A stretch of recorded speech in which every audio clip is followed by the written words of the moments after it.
Halo, Assalamualaikum warahmatullahi wabarakatuh. Selamat siang dan sanak Info Sumbar. Kembali lagi bersama Riani di Info Sumbar TV. Dan kali ini kita kembali kedatangan sosok-sosok inspiratif sebagai bintang tamu di podcast Info Sumbar TV. Emang kerjanya itu jarang terlihat di depan layar, kebanyakan itu di balik layar ya dan sanak Info Sumbar. Tapi hasilnya itu bakal kerasa banget di telinga kita atau hati penikmat musik lainnya. Dia adalah seorang produser musik, mixing engineer sekaligus music director yang udah banyak banget terlibat dalam berbagai project. Langsung aja kita kenalan sama Bang Andre Net. Selamat siang, Abang. Selamat siang. Salam dulu kita. Jadi misalnya Info Sumbar mungkin beberapa masih ada yang awam apa sih music producer itu atau apa sih mixing engineer dan lain sebagainya. Nah, karena profesi ini mungkin salah satu profesi yang jarang juga. Jadi mending kita tanya-tanya aja langsung sama Bang Andre nya sebenarnya profesi ini tuh seperti apa mekanismenya. Nah, Bang Andre kalau boleh kenalan dikit nih kepada pendengar podcast Info Sumbar TV, biasanya kalau ada yang nanya kerjaannya seorang Andre Net itu seperti apa sih? Ya kalau kerjaannya sekarang buruh lepas. Kalau bahasa kerennya itu freelance ya. Freelancer ya. Dengan buruh kita harus keren-keren bahasanya. Freelancer ya, kalau bahasa sekarang tuh freelance. Ya itu di bagian audio dan musik sebenarnya, seperti produser atau bikin beat, terus juga terlibat di beberapa scoring film atau audio man lah bahasanya kalau di film ya. Audio man ya, tapi bukan orang sound system ya, dan Info Sumbar itu jauh berbeda, jangan disamakan ya. Penata suara. Penata suara. Kalau ada penata rekam, ada penata suara nih. Penata rekam kita di belakang ya. Nah, banyak orang yang suka musik, tapi mungkin sebagian memilih menjadi anak band, menjadi musisi atau pencipta lagu. Nah, sedangkan Bang Andre sendiri tuh memilih untuk jauh lagi di luar itu gitu. Sejak kapan nih pertama kali Abang ngerasa kayak Abang tertarik nih sama dunia ini, sama industri ini? Mungkin kalau ketertarikan di awalnya itu secara nggak sengaja ya Kak? Nggak sengaja? Ya, atau pelarian malahan. Karena dulu waktu tamat MTS, MTSN Paralawe itu mau masuk ke SMK 8 jurusan Teknik Komputer Jaringan. Tapi karena buta warna parsial, nggak lulus. Nggak lulus? Oh, jadi kalau buta warna nggak bisa? Iya, buta warna nggak bisa karena kabel-kabel itu ada warna-warnanya. Iya, benar juga sih, benar-benar. Terus kebetulan mama dari SMK 7 jurusan tari diarahin lah dari SMK 8 kan di sampingnya ada SMK 7. Nah, diarahin ke SMK 7 terus lihat jurusan mungkin musik deh yang cocok gitu. Nah, lanjutlah masuk ke jurusan musik di SMK 7. Terus awalnya dia ngira di SMK 7 itu memang awam gitu kan, memang dari nol belajar musik. Ternyata pas sudah masuk semuanya dari kelas 1 itu udah jago-jago. Udah jago ya sama udah pada jago main instrumen kan. Nah, mulailah dari sana keinginan untuk memacu skill bermusik biar nggak ketinggalan. Nah, mulai dari sanalah minat bermusik tuh naik dan sampai sekarang. Oke, tapi kan itu let's say itu adalah bermain instrumen. Kalau ini kan jauh di luar itu. Ini adalah teknik bermusik menggunakan alat yang bukan instrumen musik gitu. Tapi bisa menghasilkan musik itu gimana prosesnya? Kalau produser itu pasti melalui bisa memainkan alat musik dulu rata-rata. Pasti dia dari player ke produser. Jarang sih yang produser tuh memang dari awal dia memang langsung nge-produce gitu. Dia memang bisa memainkan alat musik dulu, rata-rata itu seperti keyboard atau piano, gitar juga ya. Nah, di SMKI juga sih sebenarnya mulai ada minat produce, karena keinginan awalnya itu memang masuk SMK 8 itu untuk mempelajari komputer kan. Nah, di produksi musik itu juga menggunakan komputer, jadi ada korelasinya di sana Kak. Korelasi antara teknologi dan musik. Nah, mulai dari sanalah, mulai dari SMKI lah tuh belajar nge-produce dikit-dikit. Nge-produce-nya ini ya waktu SMK tuh sekedar aja.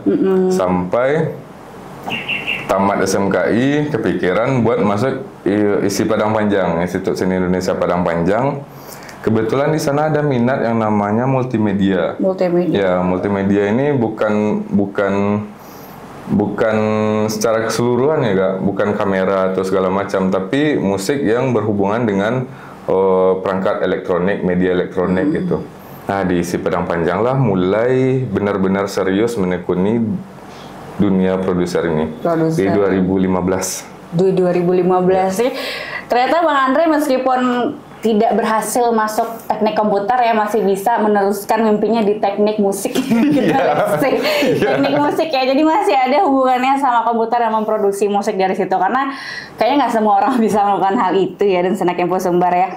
Nah, sebelum masuk ke pertanyaan selanjutnya, aku tuh sebelum mengundang Bang Andre ke sini tuh sempat lihat profilnya dulu. Jadi di profil Instagramnya Bang Andre tuh menulis dia itu adalah sebagai seorang ghost producer.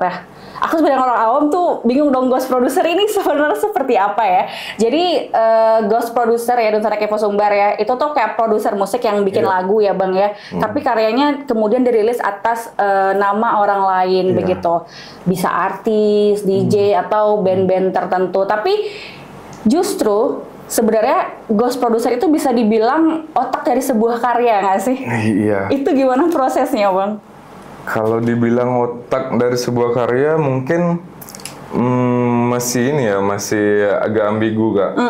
Karena kalau otaknya tetap itu dari si kliennya, misal ide dasar gitu. Nah, ide dasar itulah yang dikembangkan nanti, ada namanya proses brainstormingnya. Misalnya temanya mau kayak gini, karyanya mau diapain gitu kan. Itulah fungsinya ghost producer untuk membuat karya itu lebih kompleks dari ide sampai akhir gitu. Oke, jadi kalau misalkan Abang sendiri nih memposisikan diri sebagai ghost producer, itu produksiannya apa aja? Produksian ini dalam musik? Iya, dalam musik yang untuk klien itu ngeproduksi apanya? Banyak sih Kak, tapi rata-rata rapper, pop juga ada, pop yang berbau-bau unsur elektronik gitu Kak. Terus beberapa beat ya, sama lah musik beat mentah ya ibaratnya. Misal dia mesan beat mentah, nanti diolah lagi, nah itulah dijadiin beat yang pastinya atau yang pakem, yang lebih kompleks. Ada juga yang kayak gitu. Itu produksinya dari mana? Adakah instrumen tertentu yang mungkin direkam secara manual dulu atau bagaimana? Nah, alasan musisi atau DJ atau katakanlah itu artis pakai jasa ghost producer itu kan sebenarnya ada signature di sana Kak. Nah, signature ini kan nggak bisa dibikin oleh katakanlah itu AI atau segala macam yang berhubungan dengan yang instan ya. Signature misalnya ada kick. Produksi kick itu harus ada layer-layer kalau di elektronik musik.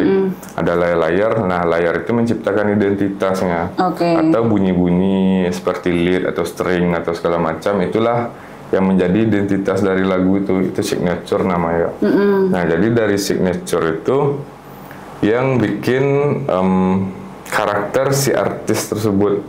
Jadi disesuaikan sama branding artisnya, sama kemauan artisnya gitu ya. Jadi kalau dari Abang sendiri tinggal produksi sesuai brief yang sudah ada? Iya, sesuai brief yang sudah ada. Kalau prosesnya bisa berlangsung berapa lama? Kalau prosesnya sangat lama sebenarnya Kak. Tapi sebenarnya relatif ya. Ada juga yang bisa memproduksi misalnya kliennya pengen sekarang, selesainya besok, ada juga. Tapi kalau Andre sendiri nggak berani. Nggak berani ngambil kayak karena gitu ya? Pertama harus ngenalin dulu karakter suaranya klien gimana. Terus lagu-lagu yang dia sukai kayak gimana. Sampai ke sana, barulah tercipta, terus range nada vokal. Range nada vokalnya sampai di mana dan seberapa sanggup dia nada tinggi atau nada rendah gitu kan. Nah, barulah di sana mulai making a beat, bikin beat yang minimalis, terus di sounding ke dia, cocok nggak, suka nggak. Kalau misalnya ada revisi lagi gitu. Nah, setelah ada beat dasarnya itu, barulah diisi vokalnya si klien atau vokalnya orang lain, pengen ada di dalam lagu tersebut. Nah, setelah vokalnya itu dimasukin, barulah pengembangan instrumen lainnya. Oke, jadi cukup kompleks ya sebenarnya kalau dari prosesnya sendiri. Brainstormingnya juga nggak bisa asal-asalan ternyata ya. Jadi memang harus sedetail itu, disesuaikan sama brandingnya si kliennya sendiri. Kemudian baru nanti apa tadi namanya? Lupa. Ghost producer yang bekerja dan sana kayak sumber ya.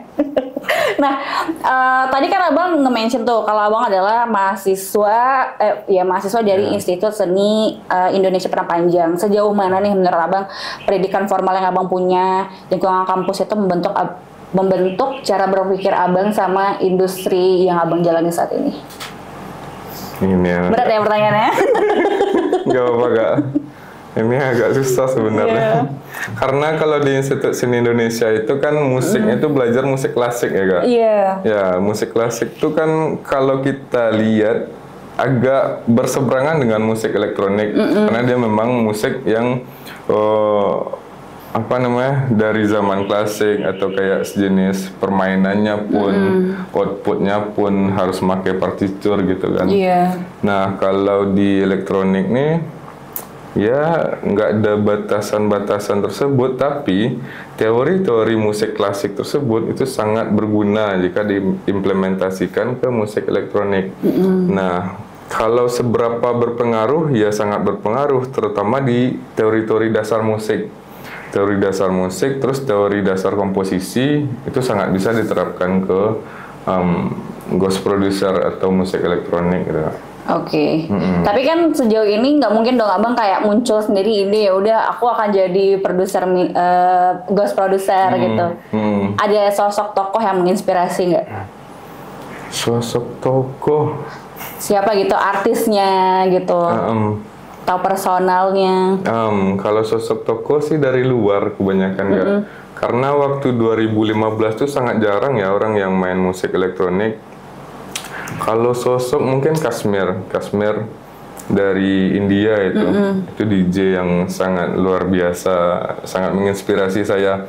Bahkan di karyanya itu kan banyak mengelaborasikan musik elektronik dan kesenian tradisi di India itu sendiri. Nah, di 2015 saya mencoba hal itu, tapi karena di Sumbar itu masih minim ya, mungkin masih konservatif lah dulunya gitu. Dulu, tapi sekarang kan udah diterima. Misal kayak Alfirah muncul itu dipuja-puja segala macam. Nah, dari 2015 saya sudah melakukan hal itu sebenarnya, mengacak pada Kashmir. Tapi ya respon dari masyarakat atau kalangan akademisi sendiri itu masih belum tertarik pada saat itu ya. Masih berpikir kayaknya ini masih belum bisa dikembangkan pada saat itu ya. Kak, kalau misalnya itu agak sensitif boleh di-cut aja nanti. Cut nggak ya, Kak? Menarik juga itu sebenarnya. Tapi Bang, ini kan kita bicara tentang industri ya. Maksudnya tentu ada tantangan, tadi Abang cerita mungkin pada tahun sekian masih belum banyak yang melek sama hal ini, atau masih belum banyak yang aware. Kadang kalau misalnya kita bicara masalah Sumatera Barat nih, masih banyak emang profesi yang hanya dipandang itu masih sebelah mata atau masih dipandang enteng. Menurut Abang ini tuh karena apa sih sebenarnya? Masih dipandang enteng nih maksudnya ngeremehin gitu. Iya, aku kan berbicara dengan bahasa yang sangat soft spoken ya. Apa ya? Kalau menurut saya Sumbar tuh mau mengakui atau mau mengapresiasi itu kalau di luar itu udah diterapkan gitu Kak. Misalnya kayak Alfirah menggabungkan musik elektronik dan tradisional.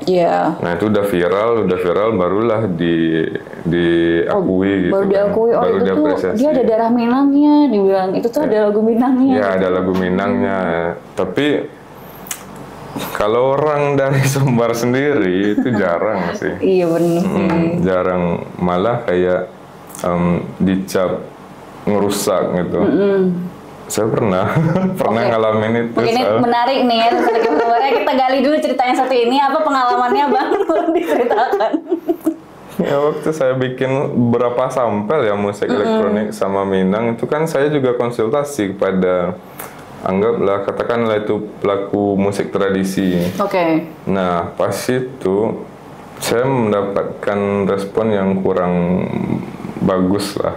Seperti? Seperti ya ini melecehkan musik tradisional. Oh. Ya karena musik tradisional tuh hakikatnya nggak kayak gini. Oh, gitu. tidak boleh dimain-mainkan gitu, tidak boleh dimixing. Ya, tapi itu oknum ya, oknum ya.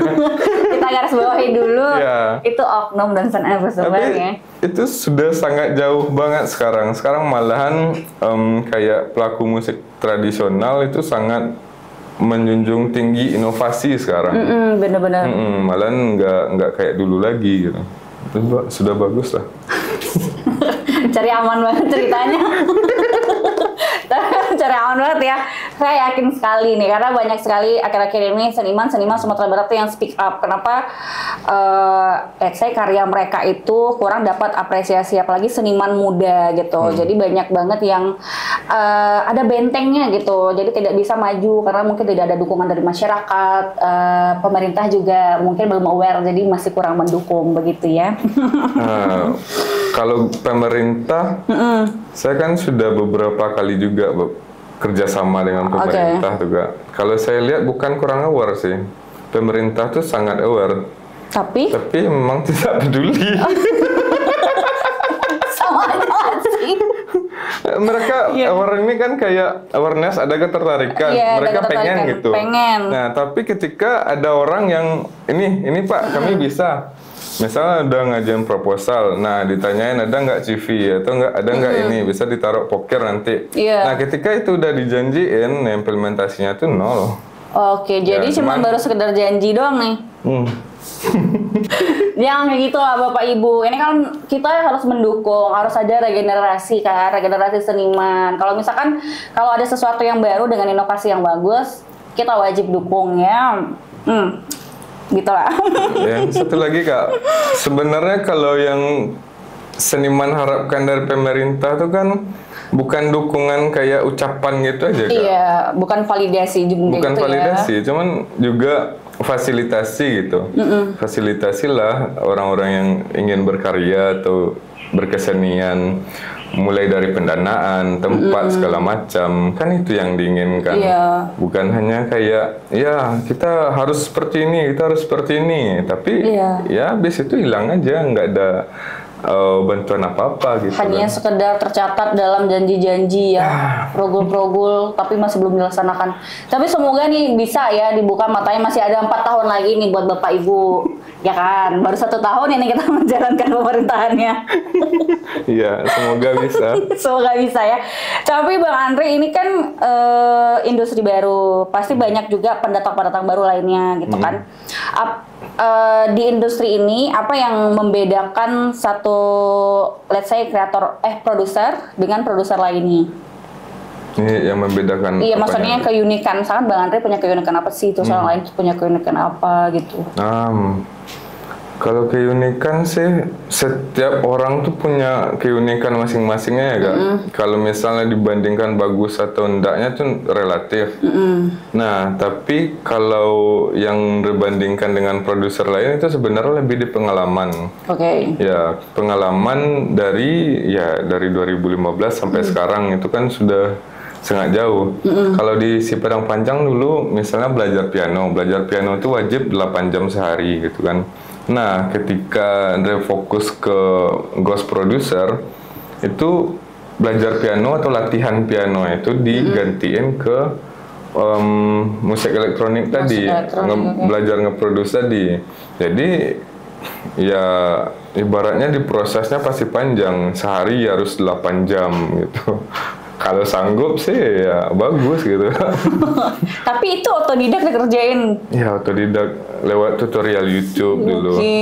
Memang belum ada mentor yang. Oh my god, jadi belum ada tutor ya. Kalau sekarang kan apa-apa tinggal les gitu kan. Buka kelas, belajar apa ada kelasnya. Di tahun 2015 cuman ada apa coba? GO sama Gama. Ujung-ujungnya Nurul Fikri itu yang di sebelah. Ya kan. Jadi memang cukup menguras waktu kalau untuk belajar sendiri. Sejauh ini Bang Andre, maksudnya kan udah belasan tahun dari 2015 udah berkarir selama itu gitu kan. Sejauh ini udah pernah kerja atau tampil bareng siapa aja? Yang boleh nggak sih bilang yang terkenal? Yang terkenal. Kalau tampil mungkin yang berkesan lah ya Kak. Oke, boleh yang berkesan boleh. Bareng 420. 420 di Padang itu? Di Padang di Dejavu Bumi Winang dulu. Tahun berapa? Tahun berapa ya lupa. 2019 atau 20. 2019-20. Waktu itu mengerjakan apa? Waktu itu kan ada audisi nih, audisi band. Ada band saya namanya Little Mouse dulu, musik elektronik dan dielaborasikan ke musik klasik. Gitu. Nah itu waktu audisi itu dapatlah juara 1 kesempatan untuk suatu panggung dengan 420. Nah pas momen manggung itulah yang sangat berkesan karena dari pihak 420-nya pun sangat humble banget. Humble banget ya. Misal kayak di backstage itu dia ngajak ngobrol bareng. Waktu itu mungkin belum terlalu terkenal ya. Baru terkenal. Dulu udah terkenal kayaknya tahun 2020, tapi terkenalnya banget lagi itu sekarang lagu Mangu di mana-mana diputerin. Nah, dulu kan ibaratnya hanya sebatas atau banyak di kalangan penikmat kopi atau penikmat senja. Sekarang kan udah di semua kalangan di semua kalangan, benar-benar. Misal kayak di backstage itu Ari Lesmana ngajak ngobrol bareng. Sebelum manggung pun diajak doa bareng kan sama Pras Teguh juga waktu itu. Oh, ada Pras Teguh juga waktu itu. Itulah momen yang kayak walaupun mereka udah jadi artis yang gede, cuman nggak lupa dasar gitu, nggak tetap menghargai sesama ini, sama seniman, sesama musisi gitu. Itulah. Keren banget Abang Ari Lesmana. Ya. Kayak emang humble banget sih. Humble banget. Kayaknya memang kesehariannya memang orang humble karena sekarang aja dia jadi ini. Jadi mas-mas otomotif sekarang setelah setelah dia hiatus dari 420. Nah tapi balik lagi nih ke Bang Andre dan Sana Kevo Sumber. Bang Andre kan sekarang udah berkarir 12 tahun, maksudnya sudah membuat karya yang sudah lumayan banyak gitu. Tapi ada nggak harapan tersendiri mungkin kalau boleh milih karya yang sudah Bang Andre buat atau yang akan Bang Andre buat itu pengennya itu sampai di mana? Apakah diputar di festival atau mungkin jadi scoring film atau mungkin bahkan jadi soundtrack? Sedikit cerita mungkin kalau karya saya yang mungkin kawan-kawan tahu Paradise of Minangkabau. Putar yang mana nih? Kak Dini tahu? Sekarang udah saya take down sih. Oh, udah take down. Ya, karena itu sering dipakai pas festival acara-acara pemerintahan, tapi nggak ada minta izin gitu kan. Oh. Izinnya nggak ada. Banyak tuh IO yang pakai, cuman izinnya nggak pernah nyampe. Tapi itu tuh film pun juga di-upload di ini? Iya, di-upload. Oh, di-upload. Berarti tidak ada ini ya, tidak ada izin sama sekali. Nggak ada izin, ya apalah. Kalau acara profit itu kan etikanya memang harus ada izin gitu, minimal izin, nggak usah bayar royalti nggak apa-apa, yang penting izin gitu kan. Nah kemarin nih sampai kawan-kawan pun udah marah kan, Dre minta lah itu ya royalti segala macam, kan ya udahlah buat apa di perumit, lagian itu kan ibaratnya kontribusi Dre ke kebudayaan lah gitu. Terus pas Ahmad Dhani kemarin banyak mempermasalahin masalah royalti, kepikiran lagi kan, oh ya udahlah daftarin aja lah lagu ini ke LMK atau DJKI untuk pencatatan hak intelektualnya. Nah itu di take down dulu dari Spotify, iTunes dan lain-lain gitu. Mungkin besok mau diiniin lagi setelah hak cipta tersebut selesai gitu. Terus untuk scoring film juga pernah, bahkan sering. Oke, apa salah satunya? Filmnya? Iya. Oh enggak. Oh nggak bisa di-spill. Nggak bisa di-spill. Nanti teman-teman saya marah. Di balik layar ya nanti spill-nya ya? Iya, di balik layar aja nanti. Nah itu ya kalau untuk festival dan scoring mungkin udah cukup lah. Tapi kalau saya pengennya karya itu benar-benar dinikmati dan dihargai oleh semua kalangan itu sebenarnya. Ya nggak jauh-jauh lah, nggak usah kayak festival internasional seperti Tomorrowland dan lain-lain. Yang penting bisa dinikmati dan dihargai oleh semua kalangan. Oke, keren banget. Tapi gimana caranya? Tapi kan abang menjadi ghost producer tadi. Maksudnya berarti nggak ada kesempatankah sebagai ghost producer untuk memperkenalkan bahwa itu saya yang bikin gitu? Oh, kalau posisinya sebagai ghost producer dan karya pribadi saya beda, Kak. Oh, beda. Ya, kalau yang Pradas of Minangkabau tadi itu sebenarnya karya pribadi Karya kan. pribadi. Kalau ghost producer ya enggak. Bahkan banyak juga nge-produce kemarin beberapa beat pesanan dari Jakarta, dari Bali, Surabaya juga. Nah, pas udah selesai bikin beat, beberapa minggu atau bulan kemudian ada musik yang viral. Oh, ini bukannya beat saya. Langsung nggak ya? Ini beat gue yang bikin nih. Ini Ya, beat gue ternyata viral. Tapi orang yang pesan itu nggak bilang beat ini buat si artis ini gitu. Oh.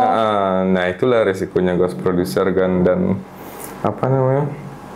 Ya namanya aja beli lepas Beli kan lepas. gitu. Jadi itu tuh ya udahlah, kalau kamu udah beli itu tuh udah sepenuhnya milik orang itu ya benar-benar. Tapi kalau kliennya sendiri, apakah dari Sumbar ada atau semuanya emang dari luar Sumatera Barat? Kebanyakan dari luar Sumbar sih, Kak. Kalau yang mesen beat dari Sumbar itu lumayan. Ada juga ya, Ada tapi juga kayak Adriana Maciu gitu kan, Nana, itu yang sering nge-produce, sering minta bikin beat. Sekarang juga mau bikin, ini spill dikit nggak apa-apa ya? boleh nggak apa-apa, kita spill aja semuanya hari ini. Mau bikin mini album. Nana itu kan, saya lagi garap musiknya sekarang. Oh, lagi ongoing ya. Lagi ongoing. Kak, kira-kira rilisnya kapan tuh Bang? Nah, rilisnya itu tergantung si Nananya. Tergantung, Iya. iya tergantung Kak Nananya sendiri ya. Apa lain kali kita undang Kak Nana ke sini ya? Boleh. Boleh. Bagus tuh, Nana tuh sangat inspiratif juga. Pertanyaan terakhir nih untuk Bang Andre Net. Sekarang makin banyak yang pengen jadi produser, tapi banyak juga yang belum tahu sekeras apa sebenarnya pekerjaan dari balik layar. Seorang Bang Andre aja butuh belasan tahun ya, dan Sarang Kepo Sumbar ya. Buat yang baru mulai Bang Andre, mungkin ada nggak pesan-pesan jujur yang realistis yang pengen Abang bagi? Pesan yang paling realistis ya. Ini sebenarnya agak apa ya? Kalau dibilang mematikan minat, bisa jadi. Jadi gini, kalau menurut saya pribadi, perkuat dulu lah finansial sebelum jadi produser, atau sebelum katakanlah itu berkesenian pun harus kuat finansial dulu sebenarnya. Oke. Karena nggak ada kan yang mau berkarya dengan perut lapar. Benar juga. Kecuali ya. difasilitasi oleh pemerintah. Iya. Beli ini aja tools saya nggak murah tuh kayaknya. Nah, itu Kak. Kalau di musik produser sih itu yang paling jadi penting ya. jadi tantangannya. Beli equipment, belum lagi VST, DAW yang harganya lumayan sangat hampir sama lah kayak video ini gitu kan, beli kamera atau. Berarti sejauh ini Bang Andre itu self funded ya? Iya, memang sebagai sandwich generation juga sangat berjuang keras. Sangat berjuang keras, self funded. Kemudian apa lagi sarannya nih buat pendatang baru lo, kayaknya kalau mau masuk industri ini harus banyak finansial, pertama. Kedua, finansial harus kuat dulu. Yang kedua, jangan pernah mengkotak-kotakkan genre. Kan kebanyakan orang, oh dia genre underground, dia genre ini jazz segala macam. Ya nggak bisa. Kalau jadi produser tuh apa keinginan klien ya harus kita realisasikan kan. Kecuali memang pengen idealis di daerah sana aja gitu. Satu lagi mungkin kalau untuk genre atau idealis bermusik, itu pisahkan idealis bermusiknya dengan ranah komersial.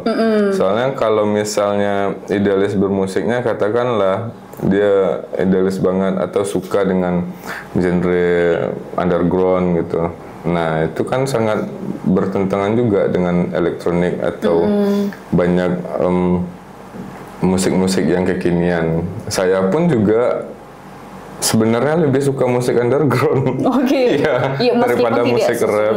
Tidak sesuai dengan kesukaan kita, jadi tidak boleh menutup diri ya. Iya, karena ghost producer tuh kan hakikatnya buat nyari cuan. Karena nggak apa-apa di balik layar, nggak apa-apa di belakang layar, asal cuan gitu kan. Yang penting cuan, ingat ya, equipmentnya mahal. Iya. Oke. Nah itu dia di Cetak Info Sumber, seru banget ngobrol sama Bang Andre hari ini ya. Jadi perspektif kita soal dunia musik dan produksinya itu benar-benar dibuka kembali. Jadi bukan hanya kayak, oke, produksi bukan seperti itu ternyata. Jadi masih banyak proses panjang di balik itu. Apalagi mungkin buat Cetak Info Sumber yang baru tahu bahwa di balik lagu-lagu keren itu ada proses panjang yang nggak selalu kelihatan. Terima kasih Bang Andre atas waktunya di sore hari ini. Buat mungkin Bang Andre bisa kasih tahu buat teman-teman atau Nusantara Info Sumber yang pengen berkolaborasi atau bekerja sama dengan Bang Andre ini bisa kemana nih? Ya boleh kontak Instagramnya aja andre.nedd ya underscore. Di Instagram. Jangan lupa follow Instagram @andrenet ya, Nusantara Info Sumber, tinggal dicari aja biasa langsung muncul ya. Itu dia obrolan hari ini bersama Bang Andrenet. Jangan lupa follow Info Sumber di platform sosial media lainnya. Riani pamit, Bang Andre juga pamit. Assalamualaikum warahmatullahi wabarakatuh.